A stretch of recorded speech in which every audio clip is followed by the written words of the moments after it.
Bonjour à tous, ravi de vous retrouver dans Transversal, votre émission, vous qui nous regardez et qui êtes fidèles à ces numéros de Transversal, l'émission CFE, CGC et PACA, pour parler aujourd'hui des violences sexistes, des violences sexuelles. On va faire le point évidemment sur ces sujets, qui est un sujet important. Il n'y a jamais eu autant de cas en tout cas révélés auprès des DRH, de violences sexistes, de violences sexuelles. Que se passe-t-il? Est-ce que la parole se libère? Que faire très concrètement? Parce qu'on reviendra aussi sur les solutions et on va bien sûr en débattre et en parler avec mes invités. Capucine Edou, merci d'avoir répondu à notre invitation. Vous êtes représentante syndicale CFE-CGC au sein de CMA-CGM, si je ne m'abuse. Merci d'être avec nous. Et puis vous êtes aussi engagé au sein d'une confédération européenne sur ces enjeux d'égalité et donc versus de discrimination. Face à vous, quelqu'un que vous connaissez bien, Maggie Mbala. Bonjour Maggie. Bonjour. Ravi de vous accueillir. Délégué syndical CFE-CGC Moteur Baudouin. Alors je mets une liaison, mais on dit les L, qui sont des femmes engagées justement sur ces sujets de violence sexistes, sexuelles et sur ces enjeux de discrimination. Et on en parlera avec vous parce que vous avez un exemple concret dont vous allez nous parler et qui est assez éloquent évidemment sur la manière dont on peut traiter une femme dans un milieu industriel, car vous évoluez dans un milieu industriel. Merci d'être avec nous. Puis enfin, Emmanuelle Germani, merci d'avoir répondu à notre invitation, cher Emmanuelle, vice-présidente de la NDRH. Vous êtes vous-même DRH d'une entreprise ici à Avignon, une entreprise industrielle, qui est un sujet intéressant, et vous êtes membre de l'ANDRH PACA. Merci d'être là. Et puis avec nous pour chacun des numéros des émissions transversales, je salue et je remercie Daniel Petrucci. Bonjour Daniel. Bonjour Arnaud. Vous êtes le président de l'Union régionale CFE-CGC PACA. Pourquoi ce choix? Pourquoi avoir voulu mettre la lumière et faire un focus sur ces sujets de violence sexiste, on en parlera, et sexuelle, pour monter d'un cran? Alors, c'est un sujet hyper important dont on voit que c'est encore très présent, trop présent dans le monde du travail, dans les entreprises. Et ça, donc, c'était l'occasion pour nous de faire venir sur ce plateau-là des personnes qui sont en première ligne et qui ont aussi un engagement syndical. Je pense à Capucine et à Marguerite. Et puis, je remercie Emmanuelle Germani d'être là, qui nous donnera le point de vue des DRH, des entreprises. C'est hyper important parce que ce sont des sujets sur lesquels il faut évidemment que les partenaires sociaux, avec les directions, travaillent ensemble. Capucine, un mot quand même peut-être pour resituer et avoir une photo assez précise de quoi on parle exactement. Alors vous êtes une élue syndicale et Daniel l'a dit, mais vous avez aussi une forme d'expertise à travers votre action. De quoi on parle quand on parle de violence sexiste? Alors justement, je pense que c'est important effectivement de revenir vers la définition, et la définition elle est donnée dans le Code du travail. Ça veut bien dire que c'est un vrai sujet qui est pris en compte par le législateur. Et donc les violences sexistes, ce sont des agissements, donc des comportements, voilà, qui portent atteinte à la dignité des personnes en raison de leur sexe, et qui peuvent aussi créer un environnement dégradant, hostile auprès de ces personnes. Voilà, donc c'est important de comprendre que les violences sexistes, eh bien, ça peut être des petits mots, ça peut être des petits comportements, des choses, ce qu'on appelle un peu le sexisme ordinaire. Voilà, et qu'il ne faut pas minimiser.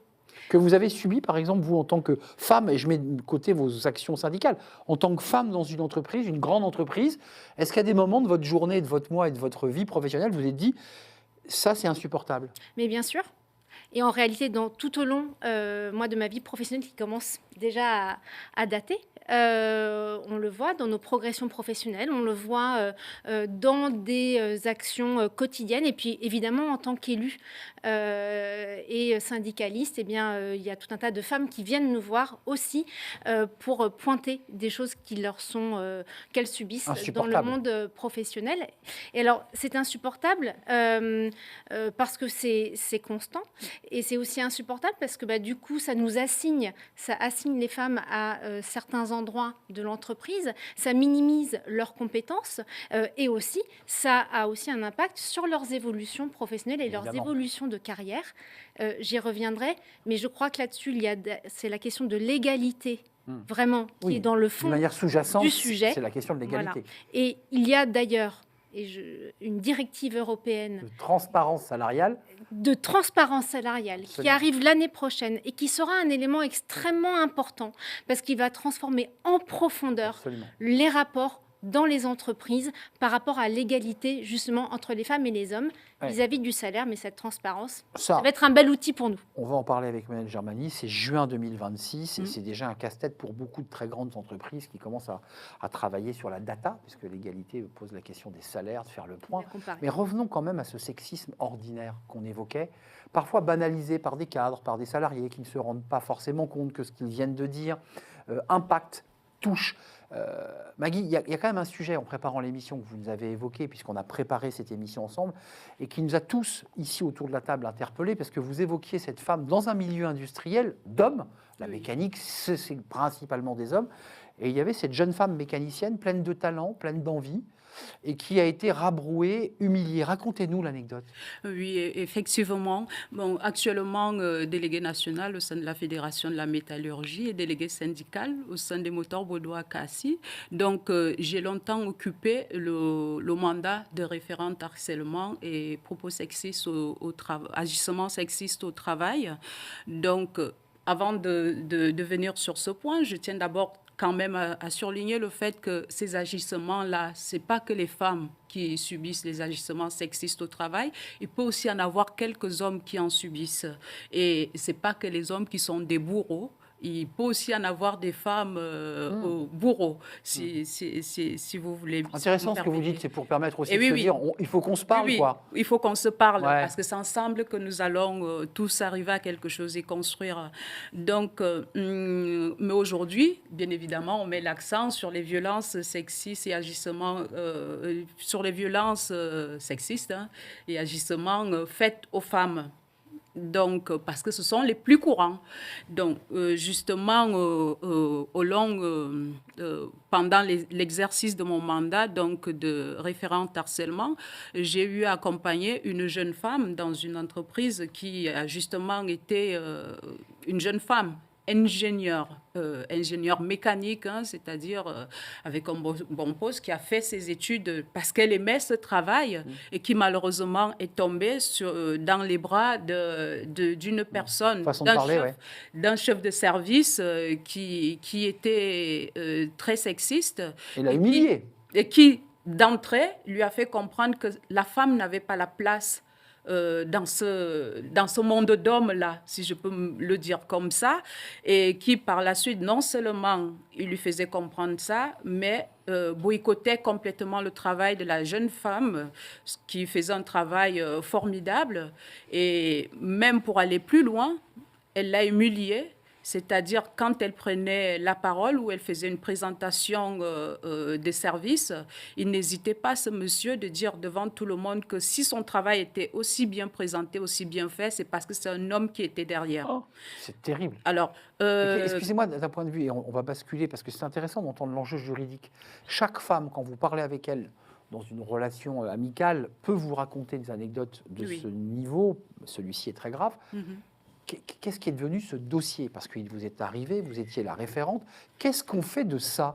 Alors- Est-ce que le manager est sanctionné? Est-ce qu'on déplace l'ingénieur et on met la poussière sous le tapis? Parce que c'est de ça dont il est question. Ah oui, c'est très intéressant comme question. D'abord, quand ce manager-là a cette réaction-là devant une assemblée, ce qui est plus grave, ce qui est déjà très grave, c'est qu'il n'y a aucune réaction autour. On laisse passer. On laisse passer comme si c'était normal, alors qu'il n'y a rien de normal dans cet agissement. Et malheureusement, ce qui se passe dans nos entreprises aujourd'hui, c'est que le management déplace le problème. Au lieu de sanctionner le bourreau, c'est plutôt la jeune femme qui a été sanctionnée parce qu'on l'a enlevée dans le service où elle s'épanouissait, elle était bien dans son travail parce qu'elle a pris le temps de faire des études et d'arriver à ce qu'elle était pour lui mettre dans un autre service. En fait, on ne fait que déplacer le problème. On déplace sans toucher. Et sans éduquer, je mets des guillemets, oui. la personne qui évidemment avait tenu ses propos. Emmanuelle Germany, vous êtes vice-présidente de la NDRH. Alors, ce sujet du sexisme, on y reviendra probablement avec Capucine. On n'a jamais eu autant de cas qui remontent. On n'a jamais eu autant de paroles qui se libéraient. Comment on fait quand on est DRH? Parce qu'on va arriver à des sujets sensibles. Le dossier est posé, il faut l'étayer, on en arrive presque à une enquête judiciaire. Il faut faire une enquête, il faut faire venir un psychologue. Enfin, d'une chose qui aurait pu peut-être se régler devient parfois une complexité juridique. Est-ce que c'est complexe ces sujets-là, au-delà du diagnostic qu'on vient de faire? Ah oui, c'est complexe. Mais avant ça, pour rebondir sur le fait qu'on ait beaucoup de cas, moi je m'en félicite. Ça veut dire que la parole s'ouvre. On a le hashtag MeToo qui a, C'est vrai. de la préparation, on l'a évoqué, qui a ouvert la porte. En fait, ce qui s'ouvre dans la société se retrouve dans l'entreprise. Et donc, dans l'entreprise aussi, on a quand même des remontées. On a des choses qui étaient banalisées, Maggie l'a très bien dit, et qui aujourd'hui commencent à être jugées anormales et donc commencent à faire l'objet de signalements. Donc déjà, ça, c'est un premier point extrêmement intéressant. Après, il ne faut pas oublier que l'entreprise a une obligation légale, que ces comportements sexistes, ces agissements sexuels et sexistes sont punis par la loi, que ce soit par le Code du travail ou même sur un plan pénal. Donc aujourd'hui, le point, c'est de dire il faut les débanaliser, il faut sans doute former, sensibiliser, faire comprendre. Oui. Il faut le faire, et ce point-là, on y reviendra, mais il faut le faire aussi avec les hommes. Je crois que c'est Ce pas qu'évoquait seulement... Maggie tout à l'heure. Hein. Exactement. C'est pas l'un contre l'autre, c'est l'un C'est avec un l'autre. combat de société, c'est se saisir de ce sujet-là pour que le mot-clé, c'est, à mon avis, le respect et l'intégrité des personnes. Voilà, donc, mais derrière, dans ce qu'il y a à faire, et j'entends, et je suis d'accord avec vous, c'est absolument insoutenable d'entendre dire que finalement, c'est la personne qui a Ah oui. subi, qui est victime, Évidemment. qui est déplacée.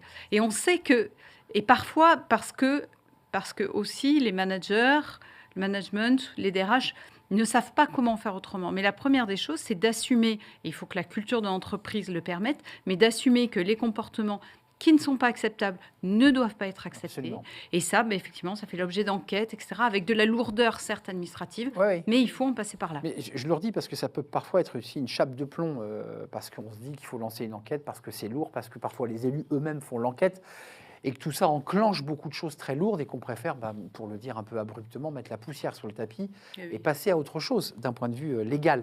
Précisons qu'il y a une pénalisation, la loi a beaucoup évolué, a fait rentrer un certain nombre de discriminations, dont celle-ci, dans le code pénal, ce qui est tout à fait intéressant. Alors, faut-il encore l'appliquer? Daniel, vous voulez rajouter quelque chose?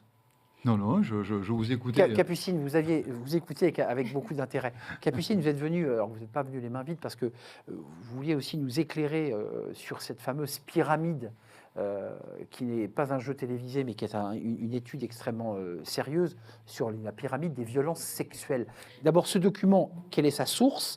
Oui. Et pourquoi il est construit de cette manière? Alors, on le découvre à l'antenne oui. en ce moment. Donc en fait, il s'agit d'une pyramide des violences sexistes et sexuelles. La source, en l'occurrence, c'est un organisme de formation, mais on peut le trouver, beaucoup d'autres organismes l'ont matérialisé. Donc cette pyramide des violences, elle montre toutes les violences sexistes et sexuelles qui ont lieu aujourd'hui dans la société. Et pourquoi c'est une pyramide? Parce qu'en fait, on voit que toutes les violences y sont indiquées. Et on commence par celles qui sont les plus Anodines, en apparence. anodines, comme on disait, le sexisme ordinaire. Donc, une petite blague sexiste, des choses comme ça. On rigole. On rigole, ou on coupe la parole dans une réunion. Parce que les femmes, ça leur arrive extrêmement régulièrement, on les invisibilise, etc. Et en fait, quand on accepte un premier niveau de violence, en fait, il y a un continuum et ça laisse la place pour l'acceptation du niveau numéro 2 et du niveau numéro 3, etc. Et ça, en fait, il faut vraiment en avoir conscience et c'est pour ça qu'il faut combattre toutes les violences, même les premiers niveaux. Donc ce schéma montre que c'est une globalité. C'est une globalité, c'est un continuum. Et quand on parlait, par exemple, tout à l'heure des écarts de salaire ou des choses comme ça fait partie de ces violences. Donc c'est aussi des choses qui font partie de ce que nous, on doit combattre, évidemment, la main dans la main avec l'ensemble des salariés, avec les hommes et évidemment avec les directions, puisqu'on travaille ensemble à résoudre ce sujet. Daniel, président de l'Union régionale, mais aussi élu de terrain, vous avez été un élu de terrain. C'est toujours compliqué de traiter ces sujets, non pas qu'on remette en question la parole de la femme, Mais ensuite, il faut, comme en justice, faire une enquête équitable, donner la parole à celui qui est accusé d'avoir commis ces actes, qui lui-même va se défendre en expliquant que ça ne s'est pas passé comme ça. Capucine, un mot, parce que j'aimerais entendre l'élu. Allez-y. Oui, mais moi je veux dire qu'en fait, il faut aller en amont de ça. C'est-à-dire qu'en fait, on a tous des biais. On a tous des stéréotypes. La formation qu'on évoquait tout à l'heure. Et voilà. Et donc en fait, et pour moi, et ça c'est tout le monde, y compris les femmes, ont des biais. Et donc en fait, il faut tous que l'on passe un petit peu à cette moulinette pour se rendre compte qu'on a tous des stéréotypes et que ça nous conduit à faire des discriminations, y compris même à les accepter. Et quand on fait ces formations, et ben ça permet cette prise de conscience collective. Daniel Petrucci, la manière dont on va rentrons dans le concret, puisque là on fait une photographie, on donne des cas précis, mais ensuite ce qui est intéressant, c'est comment un syndicat s'empare, accompagne, essaie de traiter le dossier, et ensuite va travailler, là pour le coup, dans un dialogue souvent avec la direction. Comment on fait? Est-ce que c'est compliqué? Alors, ce sont des sujets évidemment qui sont très compliqués. Mais moi j'ai envie de dire deux choses. Protéger et transformer. Protéger, ça veut dire que en tant que syndicaliste, et ça on le fait, nous à la CFE-CGC, on est sur le terrain et on accompagne et on essaie le mieux possible de protéger les salariés que nous représentons. Et nous aussi, en tant qu'organisation syndicale, on est là aussi pour protéger nos militants, nos élus. Parce qu'il y a aussi ça qu'il faut bien dire, c'est que nos élus qui sont au contact des personnes qui sont victimes de violences sexistes, eh bien, ce sont un peu des éponges, excusez-moi l'expression, mais c'est-à-dire ils absorbent en permanence la misère de ceux qui vivent ces violences-là. Et c'est aussi difficile. Donc il faut qu'ils arrivent aussi à se protéger. Et nous, on est là pour essayer de les former avec des actions de formation à CFE-CGC. Et puis, transformer, ça a été dit, c'est-à-dire il faut que tout le monde prenne conscience de ça. J'ai envie de dire, plus jamais ça dans les entreprises. Et donc ça peut que se construire ensemble. Je trouve ça intéressant, le fait de pouvoir aussi accompagner les élus qui reçoivent quand même beaucoup de souffrances. Les femmes, on parle de violences sexistes, mais dans votre pyramide, il y a aussi des violences sexuelles, des choses beaucoup plus graves qui impactent le corps, qui sont des agressions au sens propre du mot. Il faut que l'élu soit aussi en capacité de recevoir, d'accueillir et de pouvoir même déposer ça quand même. Hein. Oui, comme le ferait un psychologue finalement. Ce qu'il faut souligner, c'est que alors, il y a eu une pyramide où il y a eu beaucoup de choses écrites dessus, mais globalement, une violence sexiste, ça peut être une violence verbale, ça peut être psychologique, ça peut être physique. Donc, voilà, il faut, quand on est des élus dans un CSE, CSST, il faut qu'on sache comment aborder ces questions-là. Et avoir des connaissances juridiques, je m'autorise encore à le redire. Mais... Une notion juridique, mais aussi... arriver à faire en sorte que les salariés se confient aussi. Parce qu'il y en a qui n'osent pas en parler. Ça, c'est important. D'ailleurs, vous avez un chiffre, Capucine, parce qu'on voit qu'il y a une omerta. On se censure. Les femmes et quelques hommes se censurent sur ce sujet. Alors, les chiffres qu'on a, après, ils valent ce qu'ils valent, mais plus de 70% des femmes déclarent ne pas déclarer à leurs employeurs le fait qu'elles ont subi des agissements sexuels. Donc, on ne parle même pas des agissements sexiste. Parce que là, on sait que c'est plus de 80% des femmes qui en subissent dans leur milieu professionnel. Donc, en fait, tout ça est passé sous le tapis. Les élus, et là je me tourne vers la DRH, mais aussi celle qui incarne la DRH, les référents harcèlement, je veux dire, pour vous, c'est une avancée, ils ont été formés, ils ont reçu un accompagnement. C'est utile pour vous en relais de travailler avec les élus et notamment les référents harcèlement? Oui, tout à fait, parce que c'est un sujet, on l'a dit, c'est un sujet complexe. Et d'ailleurs, dans la mesure où il touche quand même cette sphère de l'intime, c'est aussi ça qui a mis des difficultés à aller sur ce sujet-là. Est-ce que spontanément, les femmes qui ont subi ces agissements vont se retourner vers leur service RH, la DRH? C'est pas toujours facile de faire le pas. Avoir des référents identifiés qui sont formés, qui vont savoir accueillir cette parole, c'est extrêmement important. Donc pour moi, le référent harcèlement sexuel qui a été mis en place au CSE, c'est extrêmement intéressant. Alors c'est quand même sur des seuils d'entreprise, et je trouve que ce serait intéressant qu'en dessous de ces seuils, donc de le généraliser. De généraliser, en tout cas d'avoir comme ça des référents, des personnes relais qui puissent effectivement accueillir cette parole. Au niveau, un point aussi sur la NDRH qui a outiller aussi les DRH avec la contribution à un guide qui a été fait avec l'ONU Femmes. Alors là, on est sur les violences sexuelles et sexistes, on est sur même toutes les violences faites aux femmes, y compris conjugales, et qui est un sujet aussi, on ne va pas en parler là, mais qui s'invite aussi dans l'entreprise. Hein, et donc, ce guide a vocation à accompagner justement et les DRH et les managers, en effet, qu'on retrouve sur le site de la NDRH d'ailleurs, et sur le site de ONU Femmes et sur Internet de manière générale, voilà, et qui donne des bonnes pratiques et qui fourmille de bonnes informations. Exact. Voilà. Et je pense que c'est au travers d'actions comme celle-ci, c'est pas la seule, loin de là, mais qu'on peut faire avancer le sujet. Un mot chacun, il nous reste 1 minute 30 chacun à partager. Non pas 1 minute 30, mais vous avez 1 minute 30, je vous vois inquiet.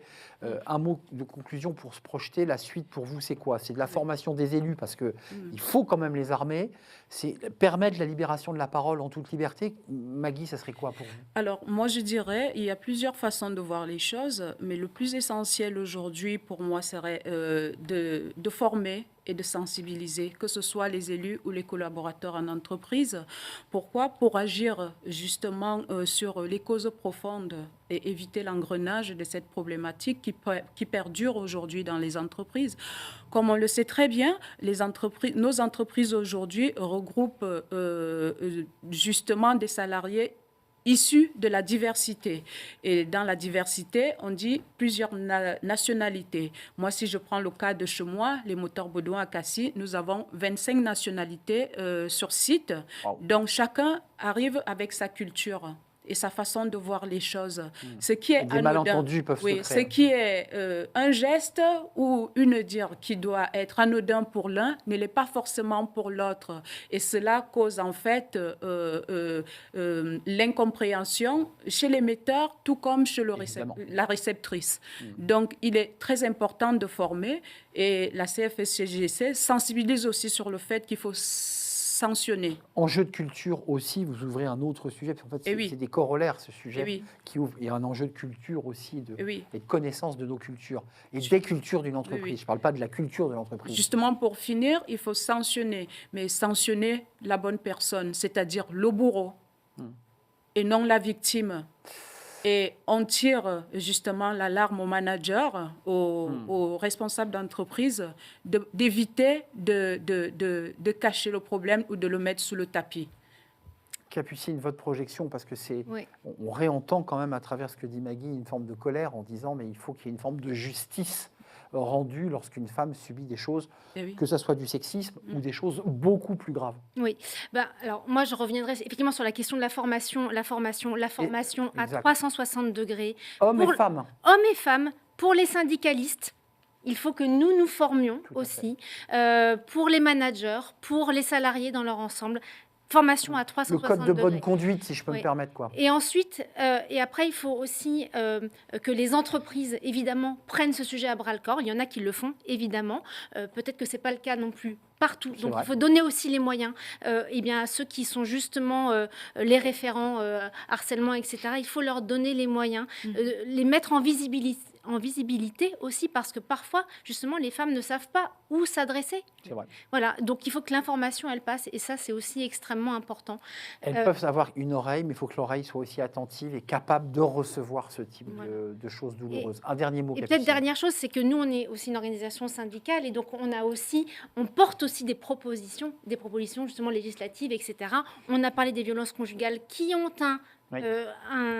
des conséquences concrètes dans le monde du travail. C'est un des aspects. On a parlé de la transparence salariale. Il y a une grande loi sur l'égalité qui vient d'être annoncée, qui devrait, dans les semaines qui viennent, être présentée. On verra. Mais voilà, tout ça, ce sont des choses sur lesquelles on pousse à la fois au niveau de l'individu, au niveau des organisations et au niveau national. Emmanuelle Germani, vous avez 10 secondes pour que Daniel conclue, comme le veut la tradition. On entend beaucoup de choses, et je dirais que la balle, elle est aussi dans le camp des DRH. Oui. Alors, je crois que la première des choses, c'est effectivement regarder le sujet lucidement au niveau de l'entreprise. Où est-ce qu'on en est ? Il faut faire de ce sujet le sujet des hommes et des femmes de l'entreprise. Ça, je pense que c'est excessivement important, parce que je reçois aussi des hommes qui disent « mais on ne sait plus comment faire ». Et qui, parfois, de bonne foi... Exactement. Et donc, je pense qu'il faut ensemble cheminer vers cette prise en compte. Et c'est de cette manière-là qu'on y arrivera. La main dans la main pour avoir ce code de bonne conduite, je ne sais pas si c'est le mot juste, mais en tout cas des attitudes qui permettent à chacun de vivre ensemble. Daniel, pour conclure, on voit que c'est un sujet qui couvre plein d'autres thèmes d'émission en fait. Oui, c'est très intéressant.